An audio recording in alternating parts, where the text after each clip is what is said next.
Alors quand les organisatrices m'ont demandé d'intervenir sur cette journée, j'ai trouvé le sujet vraiment intéressant, le patriarcat transmis par les femmes.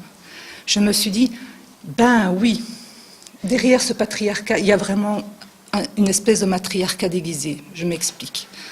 Je trouve qu'en tant que femme, on a vraiment du pouvoir. Et que ce pouvoir-là, on l'exprime encore très peu dans les sphères professionnelles, que ce soit en entreprise ou en politique. Et que la seule sphère où on a pu, jusqu'à présent, déployer notre pouvoir, c'est dans la sphère privée, c'est-à-dire dans la sphère familiale et dans l'éducation de nos enfants. Et en plus de ça, on est quand même encore toujours, je trouve aujourd'hui, éduqués à faire plaisir, à être dévoué, à être sage, raisonnable. Cette espèce de paradoxe, à la fois on a du pouvoir et à la fois on est éduqué à être soumise, m'a vraiment titillée en me disant je vais faire quelque chose avec ça. J'ai quand même 2 avertissements à vous donner là-dessus. C'est que d'abord je vais parler de nos erreurs en tant que parents. Et bien moi je vais vous demander de ne pas vous sentir coupable, dans la mesure du possible. Parce que c'est grâce à nos erreurs que nos enfants se forgent leur personnalité. Et si on ne leur donne pas l'occasion de se forger leur personnalité en leur mettant des limites, qu'elles soient bonnes ou qu'elles ne soient pas bonnes, en les frustrant, on ne les aide pas à se débrouiller dans la vie, qui est loin d'être un long fleuve tranquille. Je n'ai qu'une demi-heure devant moi, donc je vais être forcément très schématique, parfois réducteur. Je vous fais confiance pour trouver les subtilités derrière le modèle que je vais vous montrer, et puis aussi que dans les questions après, je pourrai élargir. Je vais vous parler de ce qui se passe hors de la conscience entre une mère et sa fille. Je vais d'abord le faire en vous parlant de ce qui se passe dans une famille dite standard, c'est-à-dire papa, maman, les enfants. Et puis je vais me focaliser sur ce qui se passe pour la fille dans une famille dite patriarcale. Alors pour moi, la définition du patriarcat, c'est le fait que l'éducation est laissée aux mères. Le père se retire de cette éducation. J'ai pensé que c'était important que je vous explique un de nos besoins de base, dont on parle beaucoup en analyse transactionnelle, qui est le besoin de reconnaissance. Berne, qui est le fondateur de l'analyse transactionnelle, a mis en évidence qu'un enfant qui ne reçoit pas de signe de reconnaissance, et pour un enfant recevoir des signes de reconnaissance, c'est être aimé, recevoir de la tendresse, il peut aller jusqu'à se laisser mourir. Si un enfant reçoit ces signes de reconnaissance-là, il va pouvoir développer son estime de lui-même et il va pouvoir avoir le sentiment qu'il a de la valeur. Ces signes de reconnaissance, ils vont concerner qui nous sommes, ils vont aller nourrir qui nous sommes. Ce seront bien sûr ceux qui vont nous aider le plus à grandir, à avoir une bonne estime de nous. Ils peuvent concerner de façon positive ce qu'on fait, c'est tous les signes de reconnaissance qu'on va donner sur nos comportements ou sur ce qu'on fait. Donc on peut dire aussi que ceux-là sont développants. Les signes de reconnaissance négatifs qui concernent le faire, qui concernent nos compétences, ils sont aussi nécessaires. Dire « ça ne va pas, tu ne peux pas taper ton frère », c'est mettre une limite et enseigner à nos enfants ce qui se fait et ce qui ne se fait pas. Lui dire « t'es méchant parce que tu as tapé ton frère », on passe dans l'inconditionnel. Et ceux-là, ils sont vraiment à proscrire. Au grand jamais ne vont aider la personne à comprendre quelque chose d'elle-même ou à grandir. Ils sont conditionnels parce qu'ils sont en fonction de ce qu'on fait. Et inconditionnels parce qu'ils sont adressés à qui on est. On ne sait pas vivre sans signe de reconnaissance. Quand je dis que c'est un besoin de base, on ne sait pas s'en passer. Et si tu n'arrives pas à en avoir des positifs, tu vas faire ce qu'il faut pour en avoir des négatifs. Parce qu'il vaut mieux en avoir des négatifs que de ne pas en avoir du tout. Et adulte, on va faire pareil. On va s'arranger sans le faire exprès pour faire des conneries, pour au moins que l'autre réagisse. Donc je vous ai dit que je commençais par vous expliquer ce qui se passait pour la fille dans une famille normale. Je ne sais pas très bien ce que c'est qu'une famille normale. En tout cas, là où il y a un papa et une maman qui investissent à part égale dans la relation avec leur enfant.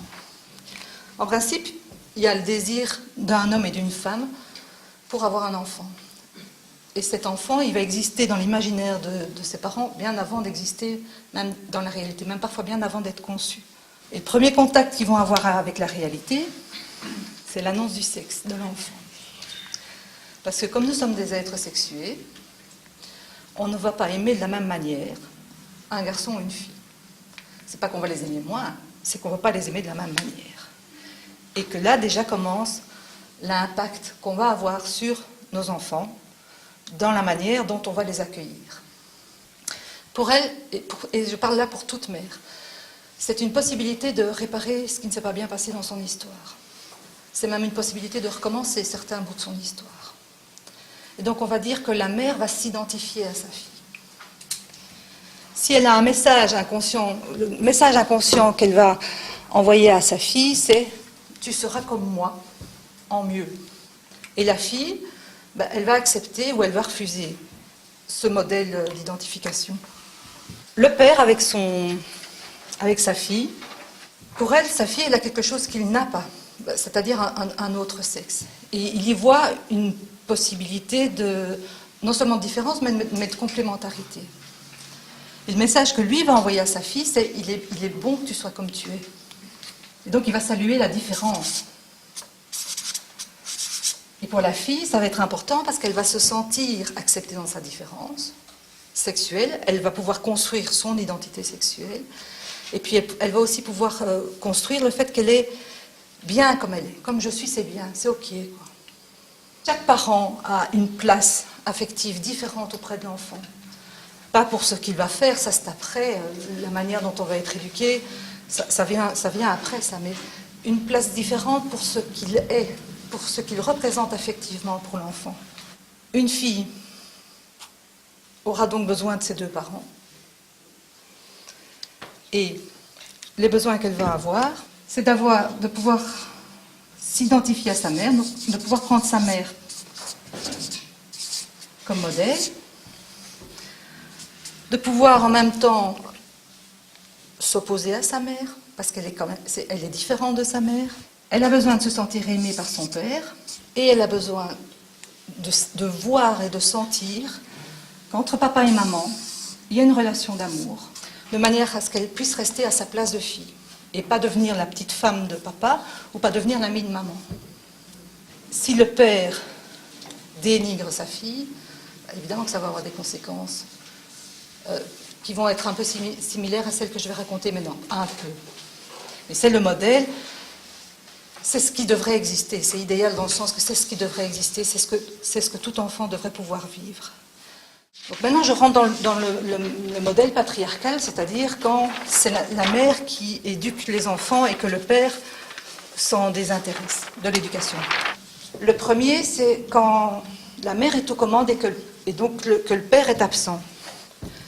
La conséquence que ça va avoir pour la petite, c'est que quand elle a des problèmes avec sa mère, quand elle est en dispute avec sa mère, quand elle n'est pas contente sur sa mère, elle va idéaliser son père. Le fait qu'elle ne puisse pas se frotter à un homme imparfait, ça vient renforcer le fait qu'elle reste dans son idéalisation. Je vais regarder avec vous maintenant les conséquences que ça a sur cette petite fille devenue une femme. Une des premières conséquences, c'est qu'elle va idéaliser l'amour. Ah, ces femmes qui attendent le prince charmant. Qu'est-ce qu'il y en a encore beaucoup? Et une autre conséquence que ça a, qui va vous paraître peut-être un peu plus surprenante, c'est qu'elle est fort critique avec son corps. Mais c'est une des premières raisons, c'est parce qu'une petite fille, un bébé petite fille, a besoin d'être prise dans les bras par son papa. N'oubliez pas que les enfants, ça ne réfléchit pas comme nous adultes, c'est d'abord des véritables éponges intuitives et émotionnelles.